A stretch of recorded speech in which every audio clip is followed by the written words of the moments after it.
저희가 지난 8장을 통해서 계속 다룬 내용이 뭐냐면 빛이신 빛 대신 예수님이세요. 예수님이 세상에 빛으로 오셨는데 세상 사람들이 그 빛을 보고도 깨닫지 못하는 거예요. 거부하고 받아들이지 않았습니다. 그 사람들이 누구냐? 유대인들이었어요. 여러분, 본다라는 거는 정말 중요한 감각 중에 하나입니다. 근데 눈이 있다고 무조건 볼 수 있는 건 아니에요. 여러분, 폐가 있다고 해서 코와 입이 있다고 해서 무조건 숨을 쉴 수 있는 건 아니죠. 물속에 들어가면은 숨을 쉬어요, 못 쉬어요? 못 쉬어요. 뭐가 있어야 숨을 쉽니까? 공기가 있어야 숨을 쉬죠. 여러분, 본다라는 행위도 빛이 없으면 불가능합니다. 빛이 있기 때문에 볼 수 있는 거예요. 자, 이렇게 공식을 세우면 고로 참 빛이신 예수님을 거부하고 그 빛을 못 보는 사람들은 어떤 사람들이라 할 수 있어요? 보지 못하는 소경. 오늘 본문에서는 맹인이라고, 약간 비유하는 발음처럼 들릴 수 있지만 본문에 나온 텍스트 그대로 따라가겠습니다. 맹인이라고 할 수 있어요. 여기까지가 8장의 내용인데 9장으로 넘어가면 영적인 의미의 맹인이 아니라 진짜 맹인이 등장합니다. 되게 의미심장한 메시지로 이어지는 거예요. 8장에는 영적인 맹인 유대인들이 등장하고 9장에는 진짜 맹인이 등장하는데 이 위치가 나중에 역전이 돼요. 성경에서 언급하는 맹인의 유형은 크게 4종류로 나눌 수 있습니다. 첫 번째는 포로가 되어서 눈이 뽑힌 경우들이 있어요. 성경에 그런 이야기들이 있습니다. 그리고 하나님의 형벌을 받아 일시적으로 눈이 어두웠던 사람들이 있어요. 사도 바울이 처음에 예수님의 빛을 만났을 때 눈에 비늘처럼 덮여서 못 보게 되었죠. 그런 경우에 속하고, 후천적으로 이제 맹인, 완벽한 맹인은 아니지만 이삭이 나이가 들어서 앞이 안 보이는 거예요. 자기 앞에 둘째 아들 야곱이 첫째 에서인 것처럼 속이고 와도 모를 만큼 눈이 먼 그런 후천적인 맹인이 있고, 마지막으로 선천적인 맹인이 있는데 오늘 본문에 등장합니다. 여러분, 이 선천적인, 태어날 때부터 앞을 못 보는 사람들은 앞에 말했던 3가지 종류의 사람과는 또 달라요. 아예 기회가 없었어요. 후천적으로 시각장애를 가진 사람들은 이전에 봤던 선지식이라도 있습니다.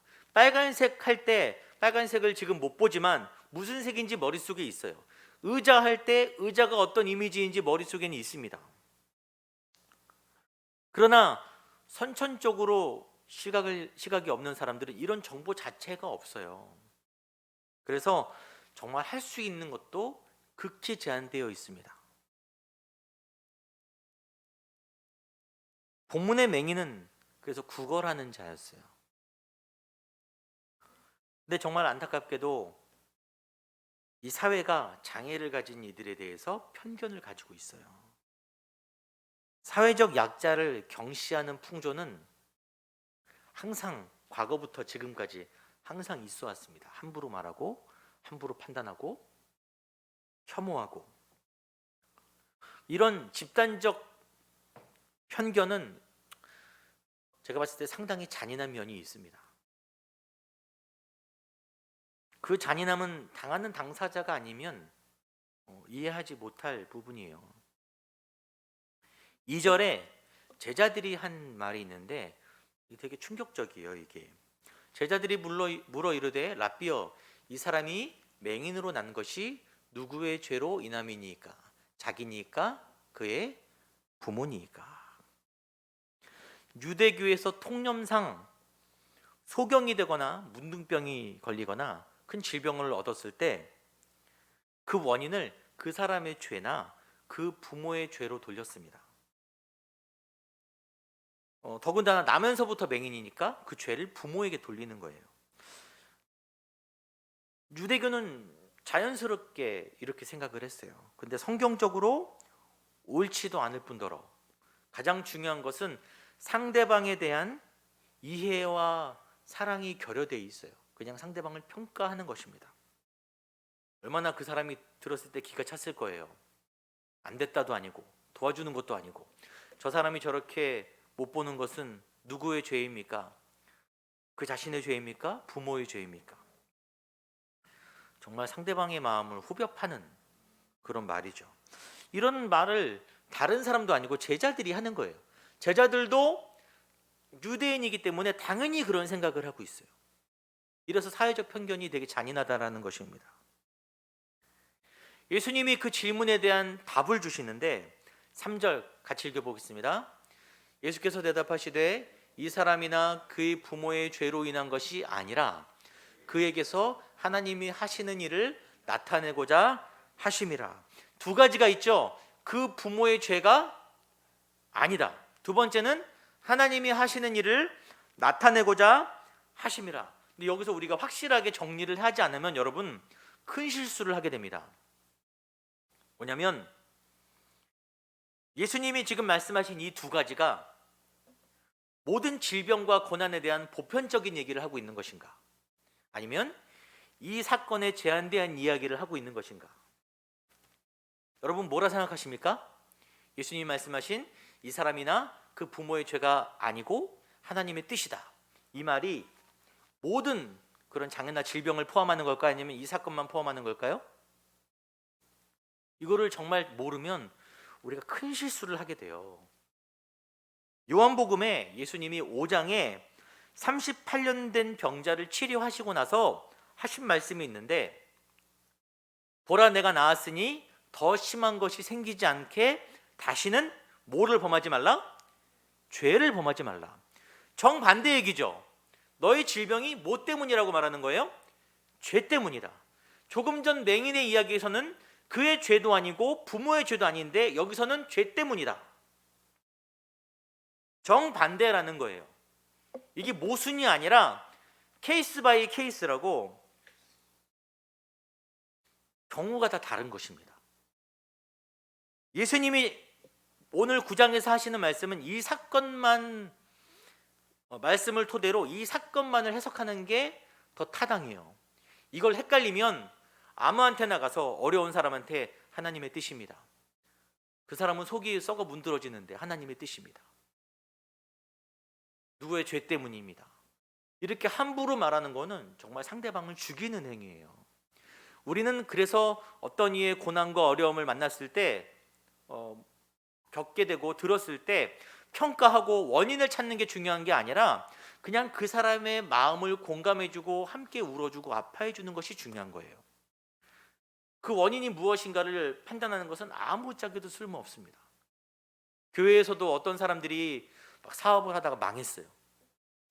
그럼 우리도 모르게 평소에 그러니까 신앙생활 잘 좀 하지, 헌금생활도 안 하고 봉사도 안 하더니 아유 그렇게 우리는 생각할 수 있거든요.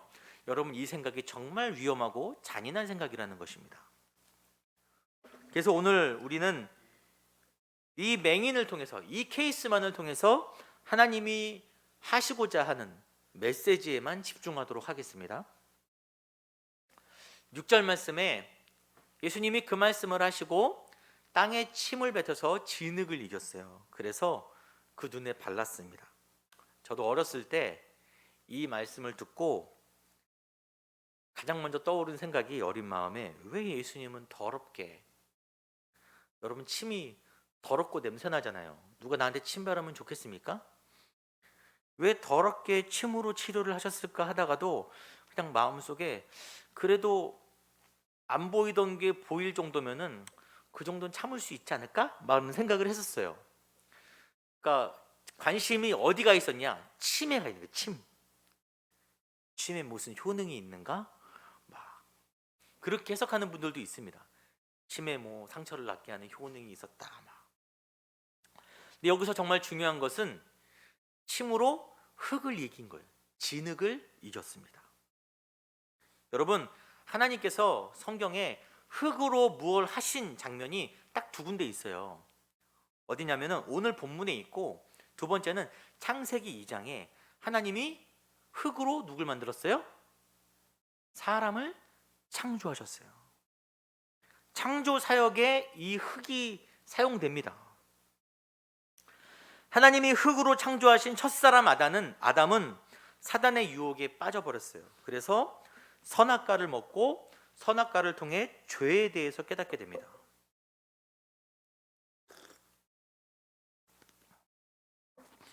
사람이 죄에 대해 알자 하나님의 빛으로부터 끊어진 거예요. 영적인 맹인이 되었습니다. 그래서 아담 이후 모든 인류는 영적인 맹인의 상태에 있어요. 예수님이 지금 보여주시는 이 행동은 뭐냐? 새 창조의 퍼포먼스입니다. 내가 흙으로 영적인 맹인이 된 인류의 눈을 다시 뜨게 해주겠다. 여러분, 이게 구원이에요. 구원은 우리가 더 이상 빛을 보지 못했는데 예수님이 우리를 새롭게 창조하사 우리의 영적인 눈을 뜨게 하시고 예수 그리스도의 진리의 빛을 다시 볼 수 있게 하시는 거예요. 창조하신 그 모습처럼. 이것이 구원이고, 이 사건이 요한복음에 나타나 있는 여섯 번째 표적입니다. 요한복음은 표적의 책이라 그랬죠? 우리가 계속 그 표적을 따라가고 있어요. 그런데 요한복음이나 다른 복음서를 볼 때 어떤 사건을 구성할 때 그 주인공이 예수님이시고 다른 사람들은 조연으로 등장을 해요. 그런데 오늘 9장은 특이하게 스포트라이트가 누구에게 가 있냐? 맹인에게 가 있습니다. 9장은 처음부터 끝까지 맹인의 입장에서 맹인의 이야기를 적고 있어요. 저자인 요한이 왜 이런 방식으로 글을 썼냐? 이유가 있는 거예요. 이 9장을 통해서 예수님과 접촉했던 다양한 사람들의 반응을 보여줍니다. 그리고 우리가 예수를 만난 사람들이 따라야 할 가장 이상적인 길을 보여줘요. 제시해 줍니다. 어떻게 성도가 나아가야 할지를 보여줘요. 우리가 그래서 이 사건에 얽힌 사람들을 세 부류의 사람을 볼 텐데, 첫 번째는 유대인들, 특히 바리새인들입니다. 이 맹인이 눈을 떴어요. 평생을 구걸하던, 태어날 때부터 못 보던 사람. 이웃들이 왜 몰랐겠습니까? 그 눈을 뜬 걸 보자 깜짝 놀랐어요. 저 사람이 저기서 구걸하던 사람인데. 그래서 그 사람을 바리새인들에게 데리고 갔습니다. 그런데 하필 그날이 어떤 날이냐? 안식일이었어요. 안식일. 여러분, 성경에서 보면서 알겠지만 바리새인들의 관심은 그 사람이 나았다는 데 관심이 없고, 예수라는 사람이 안식일에 흙을 이긴 것. 여러분, 안식일에는 흙을 이기면 안 됩니다. 일이에요. 거기만 관심이 있어요. 왜 안식일을 안 지켰지? 그 이야기를 하고 있는 것입니다. 그리고 이 사람이 정말 나면서부터 맹인이었는지 의심을 해요. 그래서 그 부모를 소환합니다. 여러분, 데리고 온 사람들이, 수많은 사람들이 증언을 했는데 믿어요, 안 믿어요? 안 믿어요. 여러분, 믿음의 반대말이 뭐냐면, 여러분, 믿음의 반대말이 뭐라고 생각하세요? 네, 불신, 그럴 수 있죠. 근데 정말 믿음의 반대말은 확신입니다. 확신. 어긋난 자기 확신. 유대인들은 자기가 옳다라고 철저히 믿었어요. 자기들이 율법을 보는 눈이 옳다라고 믿어 의심치 않았습니다. 확신했어요. 그렇기 때문에 그 확신을 기반으로 모든 것을 판단하는 거예요. 예수가 전하는 모든 메시지는 잘못된 것입니다. 그가 행한 모든 것도 거짓이어야 하는 거예요. 내가 맞기 때문에. 그래서 이미 예수를 그리스도로 시인하는 자들은 유대 사회에서 추방시키기로, 출교하기로 결의를 이미 했습니다. 자기 기득권을 위한 욕망과 진리를 구분을 못하는 거예요. 이미 마음이 넘어져서, 굳어져서. 결과적으로 그들은 나는 하나님의 백성이다라고 자기들을 여겼지만 사실은 빛을 거부한 맹인들이죠. 이런 바리새인들을 향해서 예수님이 하신 말씀이 다른 복음서에 어떻게 나와 있냐면, 비유로 말씀하시되 맹인이 맹인을 인도할 수 있느냐, 저 맹인들이 맹인을 인도할 수 있느냐, 둘 다 구덩이에 빠지지 아니하겠느냐, 저 사람들이 이끄는 너희들이 바른 길로 갈 수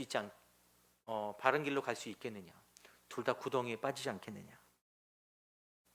그럼 목회를 하다 보면 안 믿는 분들보다 잘못 믿고 있는 분들이 훨씬 어렵습니다. 마음을 돌리는 게 너무 어려워요. 그 마음에 어떤 파문을 일으키는 게 너무 어려워요. 우리가 씨 뿌리는 자의 비유에서 길가 같은 사람들 말하잖아요. 단단한 길가? 의외로 불신자들이 아니라 이런 사람들이에요. 자기 확신이 굳어서, 자기 경험이 강해서 진짜 말씀을 전해도 수용하지 않는 것입니다. 성경을 잘 안다라고 생각을 하지만 사실 어떻게 성경을 보는지 전혀 모르는 분들도 많아요. 그래서 아까 그 말씀처럼 어떤 장애나 그런 것을 통해서 어떤 성경의 한 구절을 가지고 막 해석하고 말아버리는 사람들이 굉장히 많습니다. 목회자들 사이에서도 마찬가지예요. 여러분, 적어도 여러분이 속한 교회, 여러분을 영적으로 이끄는 사람이 맹인인지 아닌지, 내가 어떤 길로 가고 있는지 아닌지는 구분할 수 있어야 돼요. 성도는 그게 구분할 수 있어야 됩니다. 그래서 말씀을 스스로 보는 눈이 없고 이전의 경험만을 가지고 신앙생활하는 건 정말 어려워요. 여러분의 굳어진 마음들, 단단했던 마음들이 좀 녹아지길 바래요. 말씀을 있는 그대로 받아들일 수 있는 사람이 되길 바랍니다. 옛날엔 그랬는데, 나 옛날에 그렇게 배웠는데, 여러분 그것도 좋죠. 좋은 경험이고 신앙에 쌓아 올린 것들이지만, 여러분 다시 새롭게 들려오는 말씀 가운데 마음을 열고 구분할 수 있는 눈을 가지고 잘 수용하는 사람이 되어야 진리의 길에서 벗어나지 않는 것입니다. 자, 우리가 이 유대인들에 관한 이야기를 했고, 두 번째는 이 맹인이 있는데 그 맹인의 부모 얘기를 해보려고 합니다. 이 사람이 눈을 떴어요. 누가 가장 기뻐해야 되죠? 물론 본인이겠지만 그 부모가 가장 기뻐해야 되겠죠. 그런데 그 부모의 태도가 조금 이상합니다. 이해도 돼요. 왜냐하면 이 부모의 삶이 얼마나 저주스러웠을까요? 유대 사회에서 나면서부터 맹인인 사람은 누구 죄 때문인 거예요? 나면서부터니까 부모의 죄 때문인 거예요. 이 자녀는 그 부부에게 평생토록 따라다니는 죄의 낙인이에요. 지긋지긋한 낙인, 주홍글씨. 그래서 그 자녀와의 관계가 정말 애증의 관계, 절망의 관계라고 할 수 있어요. 어디서 들여다볼 수 있냐면은 이 맹인이 하고 있는 일이 구걸인 거예요. 부모가 있는데 구걸하고 있는 거예요. 부모가 그를 돌보지 않고 있는 것입니다. 그 아들이 예수를 만나 눈을 뜬 소식은 그 아들에게도 기쁜 소식이지만 이 부모들에게도 굉장히 큰 복음의 메시지인 거예요. 그 저주받은 굴레에서 벗어날 수 있게 되는 메시지인 것입니다. 그런데 그 다음에 어떻게 진행되냐? 바리새인들이 부모를 호출해서 누가 이 병을 낫게 했느냐라고 물어봤을 때 그 부모가 지금 어떻게 해서 보는지 또는 누가 그의 눈을 뜨게 하였는지 우리는 알지 못한다. 모르겠어요. 알았는데 모르겠다라고 해요. 그리고 그가 장성하였으니 자기 일을 말하리이다. 유대 사회에서 13세, 만 13세가 지나면 법적으로 자기 책임을 집니다. 13세. 저희도 그 정도가 되면 이제 법적 책임을 져야 될 텐데 자기 아들에게 책임을 넘기고 모른다고 하는 거예요. 왜 이렇게 대답을 했냐? 첫 번째는 유대인들, 그 종교 지도자들이 예수를 그리스도라 시인하는 자를 어떻게 한다 그랬어요? 출교시킨다 그랬어요. 유대 사회는 종교 사회입니다. 출교는 그냥 사회에서 매장시켜 버리는 거예요. 사회에서 매장시켜 버리겠어? 그 협박 아래 예수가 그를 낫게 했다라는 고백을 할 수 없는 거예요.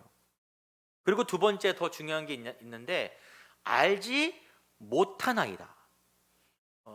저자 요한이 이 말을 왜 여기다 이렇게 적어 놓냐면 이 말의 의미가 뭐냐면 예수를 직접 만나 구원을 얻으니와 이에 관해서 듣기만 한 사람의 차이점을 보여주는 거예요. 알지 못한, 들었지만 정말 그 진리를 알지 못하는 것입니다. 구원은 오직 누구 체험으로 얻는 거예요? 구원은 누구의 것이에요? 오직 나의 것이에요. 나의 것. 아들의 체험이 부모의 것이 될 수 없고 부모의 체험도 자녀의 것이 될 수 없습니다. 없어요. 저는 믿음의 1대거든요. 어렸을 때 맨날 교회 가서 있으니까 교회가 좋았어요. 같이 살다시피 있으니까 아버지가 저한테 화를 내셨어요. 교회 가면 밥이 나오냐? 밥 줬거든요. 근데 그렇게 말하면 맞을까봐, 혼날까봐 가만히 있었습니다. 그때 제일 부러웠던 친구들이 뭐냐면 부모님이 예수 믿는 사람들, 뭐 2대, 3대, 심지어는 4대까지 봤어요. 초기 선교사님 왔을 때 구원받은 증조 할아버지 막 계신 분들 부러웠어요. 이 세상에 태어나 보니까 이미 나는 기독교 가정에 태어난 기독교인이다. 물론 축복이죠. 근데 모태신앙이라고 하잖아요. 여러분 모태신앙을 왜 모태신앙이라고 하냐면은 이것저것 다 못해서 모태신앙이라고 하지 않습니까? 지금 수많은 젊은이들이 교회를 이탈해 가고 있어요. 근데 그 원인 중에 물론 교회의 잘못도 너무 크죠. 근데 또 한 가지는 그 젊은이들이 예수를 만난 진짜 체험이 없어요. 태어나 보니까 기독교인인 거예요. 자연스럽게 교회를 주일학교부터 다녔는데 자기 안에 진짜 예수의 빛이 비춰졌냐? 거기에 대해서는 답을 못하는 거예요. 그러니까 조금 어려움이 생기면 이 부모도 좋을 때는 예수와 함께 할 수 있었겠죠. 하지만 바리새인들이 서슬퍼락해 어떻게 났어 그 사람이? 라고 했을 때 예수의 이름을 입 밖에 못 내놓는 거예요. 출교당할까 봐. 자기 믿음이 있어야 버틸 수 있는 시대가 점점 다가옵니다. 여기 젊은 분들 계신데 우리가 편하게 예수 믿고 정말 화려한 기독교의 모습을 많이 봐왔다면 정말 자기 믿음이 없으면 견딜 수 없는 시대가 다가오고 있어요. 역사의 사이클이 그렇습니다. 때문에 내 믿음이 진짜 내 믿음인가? 간증 들은 믿음인가? 부모의 믿음인가? 익숙한 믿음인가? 점검해 볼 필요가 있습니다. 그걸 안 하고 그냥 이대로 있으면 지금은 붙어 있지만 환난이나 어려움이 다가왔을 때 내 이익과 교회를 믿음을 선택해야 될 때 나가 떨어질 수밖에 없는 것입니다. 부모 역시 자녀가 사회에서 굳건하게 서는 것을 기도하기보다 믿음으로 홀로 설 수 있기를 가장 먼저 기도해 줘야 돼요. 여러분 이것을 잊지 마시기 바랍니다. 마지막으로 이 앞을 못 보는 맹인 본인의 이야기를 할 텐데 예수님이 침으로 흙을 이겨서 눈에 발랐잖아요. 바르는 순간 눈이 떠진 게 아닙니다. 예수님이 뭐라 그러시냐면 이르시되 실로암 목가에 가서 씻으라 하시니 그랬어요. 가서 씻으라. 구약에 이것과 유사한 장면이 하나 있습니다. 뭐냐면 나아만 장군이 병을 낫기 위해서 문둥병 걸렸는데 엘리사를 찾아와요. 선지자가 그래 나와보지도 않고 사람 시켜서 저기 요단강 가고 7번 씻으시오 그랬어요. 나아만 장군, 왕이 총애하는 장군이 그 말을 듣고 화가 났습니다. 열이 받았어요. 이 새끼 하면서 화가 났지만 의심과 모멸감 속에서 씩씩거리면서 씻었어요. 거기까지 왔으니까 7번을 씻었습니다. 씻는 동안 그의 마음이 화가 치밀어 올랐어요. 이 맹인의 마음 역시 유사하지 않았을까요? 그날도 힘들게 구걸을 하고 있었는데 어떤 사람이 다가오더니 돈을 준 것도 아니에요. 그냥 난데없이 침으로 진흙 발라갖고 냄새나게 눈에 발라놓고 저 못에 가서 씻으라는 거예요. 얼마나 어이가 없었겠습니까? 씻으면 나을 거라고 말도 안 했어요. 그냥 씻으래요. 그가 소망을 가지고 씻었을까요? 기대를 가지고 이거 씻으면 나을 거야. 여러분, 사실 제가 볼 때 예수님이 씻으라고 명하지 않으셨어도 냄새 때문에 더러워서 어쩔 수 없이 씻었을 거예요. 안 그렇습니까? 누가 나한테 침 이렇게 뱉으면 안 씻겠습니까? 더러운데 씻겠죠. 참 어떻게 보면 예수님이 그 사람을 그냥 씻게 만든 거예요. 자원하는 마음보다 그래서 침으로 하셨나라는 생각도 합니다. 때로는 우리가 자원해서 예수를 믿는 경우도 있지만 어떨 때는 믿을 수밖에 없도록 등 떠밀려서 끌려 나오는 경우도 있잖아요. 그것도 은혜인 거예요. 이 사람은 씻을 수밖에 없는 환경, 침으로 발라놨으니까 씻어야 되잖아요. 중요한 것은 자원했던, 떠밀렸던 그의 눈이 씻자마자 밝아진 거예요. 의학적인 회복만을 이야기하는 것이 아니라 빛 대신 예수를 만나 그의 영의 눈이 이제 띄어진 것입니다. 할렐루야죠. 그래서 구원이라는 것은 정말 우리의 노력이 전혀 없는 값없는 은혜의 선물 같은 거예요.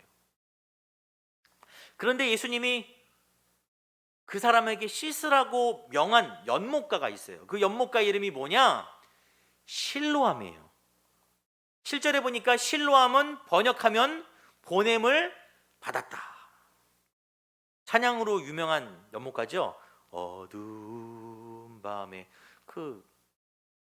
저도 어렸을 때 참 많이 불렀던 찬양이에요. 보냄을 받았다.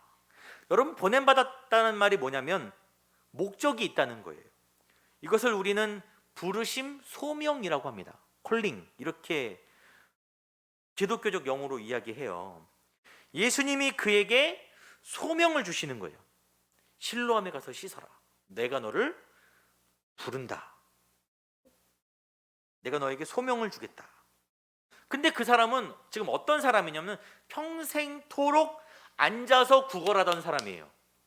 그리고 영적으로도 이제 갓 눈을 떴고 실제로도 이제 갓 눈을 떠갖고 세상을 처음 보는 사람입니다. 정말 어린아이 같은 사람이에요. 소명이라는 말과 이 맹인은 별로 어울리지 않는 거예요. 여러분, 우리가 하나님의 부르심을 받은 사람들이라고 할 때 공부도 좀 하고 능력도 좀 갖추고 은사도 좀 있고 그런 사람들이 그 부르심에 어울리는 사람이라고 생각하잖아요. 하지만 이 본문이 그 맹인에게 실로암의 의미를 부여하는 이유는 하나님의 일을 하는 사람들이 그런 사람들이 아닌 거예요. 오래 믿고 많이 알고 능력 있는 사람들을 하나님이 원하시는 것이 아닙니다. 하나님은 그들의 경험과 능력, 종교적 실력이 필요 없어요. 제가 정말 이런 능력들이 오히려 복음을 가로막는, 교회를 가로막는 경우를 너무 많이 봤습니다. 다 필요 없어요. 하나님이 원하시는 사람들, 하나님이 소명을 주시는 사람들은 오직 한 부류, 눈을 뜬 자들, 보게 된 자들이 중요한 거예요. 잘 몰라도 눈을 뜬 사람들은 성령의 인도하심을 따라서 하나님을 향해서 성장할 수밖에 없는 것입니다. 하나님은 그런 사람들을 원하세요. 내가 어떤 기독교 내에서 실력이 있다고 자만하면 안 됩니다. 그 사건이 진행되는 동안에 그가 변해요. 바리새인들이 그 맹인을 다시 불러서 신문을 합니다. 누가 너희 눈을 낫게 했느냐? 그 맹인의 대답을 들은 후에 그를 출교시켜버려요. 뭐라 대답했냐? 이 사람이 하나님께로부터 오지 아니하였으면 아무 일도 할 수 없으리이다. 출교당할 줄 알지만 그가 겪은 일들을 고백하지 않을 수 없는 거예요. 출교도 그의 고백과 증언을 막을 수 없는 것입니다. 그래서 유대 전통 종교 사회에서 쫓겨났어요. 이제 마지막으로 9장 말미에 아주 의미심장한 장면이 하나 등장하는데, 예수께서 그들이 그 사람, 눈뜬 사람을 쫓아냈다 하는 말을 들으셨어요. 사회에서 배제당했다는 얘기를 듣고서 그를 찾아가십니다. 만나세요. 이르시되 내가 인자를 믿느냐? 유대인들이 거부한 예수님과 유대 사회에서 출교당한 맹인이 제도권 밖에서 만나는 거예요. 내가 인자를 믿느냐? 정말 아이러니하죠. 진짜 믿음은 제도권 안에 있어요? 밖에 있어요? 밖에 있어요. 초기 기독교 교부인 크리소스톰이라는 사람이 있는데 이 장면을 이렇게 설명했습니다. 유대인들이 맹인되었던 자를 성전에서 쫓아낸 거예요. 그러나 성전의 주인 대신 예수님께서 그를 찾아내셨다. 여러분, 오늘 여기 왜 오셨습니까? 여러분, 예수를 믿지 않으면, 그 빛을 보지 않으면 일요일 오전에 힘들게 여기까지 와서 저와 여러분이 이러고 있을 이유가 하나도 없어요. 여러분, 빛 대신 예수님이 없는 기독교는 한낱 종교에 불과합니다. 껍데기밖에 없어요. 껍데기. 이 자리 역시 여러분이 예수를 진짜 믿지 않는다면, 그 빛을 모른다면 아무 의미 없는 자리인 것입니다. 우리는 여전히 예배를 드리지만 계속 맹인인 채 자기 만족과 잠깐의 위안밖에 못 얻는 거예요.